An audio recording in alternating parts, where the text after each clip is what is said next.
D'abord, Shalom, shalom. sois béni, vu que personne, il y a plusieurs internautes ici. Tu donnes ton premier témoignage Oui. par rapport à la maladie qui a disparu en toi et tu dis aussi comment je t'ai localisé et comment j'ai localisé l'accident, afin que les gens puissent être fortifiés et qu'ils sachent qu'il y a encore des prophètes à qui Dieu donne le pouvoir, déjà dans le passé, dans le futur et dans le présent. Que Dieu te bénisse. Mhm. Amen. Alors, moi, j'ai été diagnostiqué insuffisance rénale pendant 2 mois. Et quand j'ai rencontré le prophète sur Internet, je lui ai expliqué ma situation. Il avait prophétisé la guérison sur moi. On avait prié et je suis entré en transe. L'onction est descendue sur moi.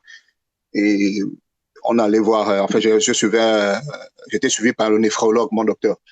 Et mon traitement a été prévu pour une longue durée, pratiquement 1 an ou 2 ans, parce que le rein, c'est pas facile à le restaurer comme ça là. Et au bout de moins d'un mois,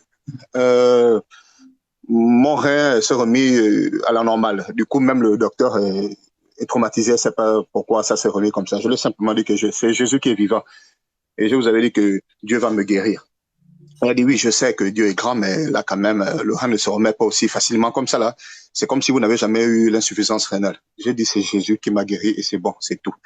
Donc j'ai rendu gloire à Dieu et avec le prophète, on, est, on a rendu gloire à Dieu.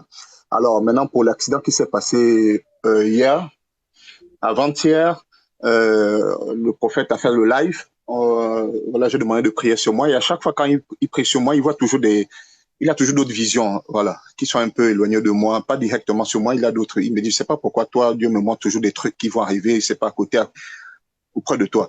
Il me dit, je vois, il dit, tu es dans quel quartier? J'ai dit, je suis dans tel quartier, je donnais le nom de la ville, il dit, tu habites loin de la route? Je dis non, je dis, j'habite pas loin de la route est quelque part là, à quelques mètres, la voie express.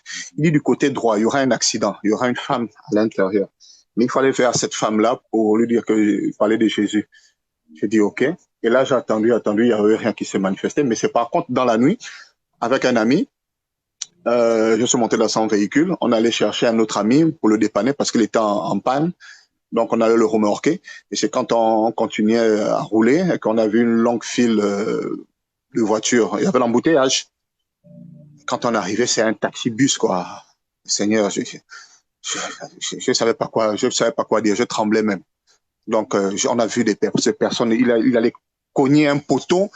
L'avant s'est bien brisé. Il y avait enfin, tout ce que j'ai vu beaucoup de femmes qui étaient allongées au sol.